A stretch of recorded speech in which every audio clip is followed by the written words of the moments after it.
Tuto méthodologie, nous allons voir aujourd'hui donc comment réussir l'expression écrite en anglais et plus particulièrement comment faire pour rédiger une lettre de motivation en anglais.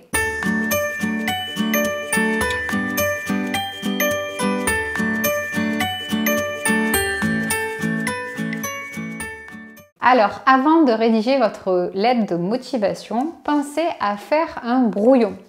Dans ce brouillon, vous pouvez faire un brainstorming des compétences qui sont requises pour le poste que vous convoitez, mais également vos qualités, vos compétences, vos expériences professionnelles et personnelles. Organisez également vos idées en différents paragraphes. Le but est de convaincre l'employeur que vous êtes la bonne personne à recruter. Ensuite, votre lettre de motivation doit comporter tout d'abord une en-tête. Attention, c'est pas forcément comme en français. Donc en anglais, vous devez indiquer à gauche first name plus name, donc votre prénom, votre nom, address, votre adresse postale, city, country, votre ville, votre pays. Phone, votre numéro de téléphone, n'oubliez pas d'ajouter l'indice international. Email, votre adresse email. Date, la date à laquelle vous écrivez. Addressee and company address, la personne, donc le destinataire à qui vous écrivez et l'adresse de la société à laquelle vous postulez. Ensuite, le corps, body de votre lettre de motivation. Cela doit commencer donc par des salutations du style Dear Mr, Dear Mrs si vous connaissez leur nom et si vous ne connaissez pas leur nom, tout simplement Sir ou Madame, donc il s'agit ici des employeurs. Ensuite, une introduction dans laquelle vous devez dire Who are you, donc qui vous êtes, à quel poste vous postulez. Et ensuite, donc dans le corps body, le développement de votre lettre de motivation en 2 ou 3 paragraphes, ça va dépendre de votre inspiration. Sachant qu'une lettre de motivation, c'est bien qu'elle tienne quand même sur une seule page. Vous allez développer vos motivations et vos compétences pour ce poste. Conclusion de votre lettre de motivation. Vous devez utiliser donc des formules de politesse pour clôturer votre lettre et demander un entretien. Par exemple, I would be grateful if you could take my application into consideration and contact me for an interview at your convenience. C'est un exemple.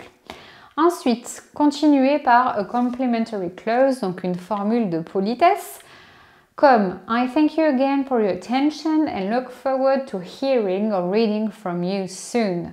Donc, je vous remercie encore pour votre attention, pour l'attention que vous avez portée à ma candidature. Et j'ai hâte. Alors, to hearing, si vous attendez une réponse par téléphone, ou reading, si vous attendez que la personne vous réponde par écrit bientôt. Ensuite, pour les formules de politesse, vous avez le choix entre soit best regards, regards, ou encore respectfully or respectfully yours, sincerely or sincerely yours, yours sincerely, ça c'est plus britannique, ou aux États-Unis, yours truly ou yours faithfully. Et si vous avez votre CV en pièce jointe, n'oubliez pas de l'indiquer, enclosed CV, donc CV en pièce jointe, et de rajouter votre signature. Enfin, conseil pour votre motivation. Rappelez-vous, le but est de convaincre l'employeur que vous êtes la bonne personne à recruter. Donc, vous, de votre côté, pensez à bien vous renseigner sur le poste que vous convoitez et sur l'entreprise. Pensez également, dans votre lettre de motivation, à utiliser des phrases courtes.